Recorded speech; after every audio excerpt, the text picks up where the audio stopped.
তোমরাও পেতে পারো মিন্ত্রা থেকে ক্রেডিট খুব সিম্পল ওয়েতে। তো কিভাবে আমি মিন্ত্রা থেকে ক্রেডিট পাই সেটাই তোমাদের সাথে শেয়ার করব। প্রথমে মিন্ত্রা অ্যাপে যেতে হবে, এরপর মাই প্রোফাইল অপশানে ক্লিক করে এই নেমের নিচে গ্ল্যাম ক্ল্যান অপশানটাতে ক্লিক করতে হবে।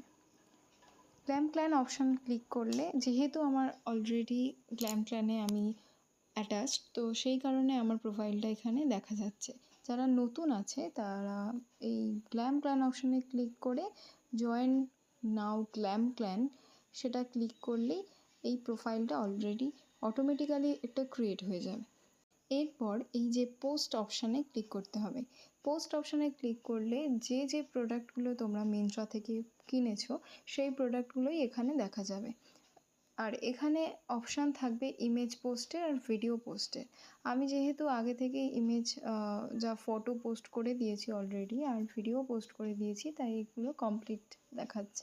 এই ইমেজ অপশানে ক্লিক করলে 4টে করে প্রোডাক্টের ফটো পোস্ট করতে হবে, আর ভিডিও অপশানে ক্লিক করলে এই প্রোডাক্টেরই একটা ভিডিও পোস্ট করতে হবে। তো মিন্ত্রা সেটাকে অ্যাপ্রুভড করবে, তারপরেই একটা ভিডিওর জন্য 200 করে ক্রেডিট দেবে, আর ফটোর জন্য 150 করে ক্রেডিট দেবে। তো এইভাবেই আমি ক্রেডিট পাই মিন্ত্রা থেকে। তো এখনও পর্যন্ত আমি এই টোটাল আর্নিংসটা মিন্ত্রা থেকে পেয়েছি। এই আর্নিংসটা বেসিক্যালি মিন্ত্রাতেই থাকে, কোনো অ্যাকাউন্টে, ব্যাংকের অ্যাকাউন্টে ট্রান্সফার করা যায় না। তোমরা তোমাদের সুবিধা অনুযায়ী যা কিছু এই মিন্ত্রার যে আর্নিংস থেকে কিনতে পারো।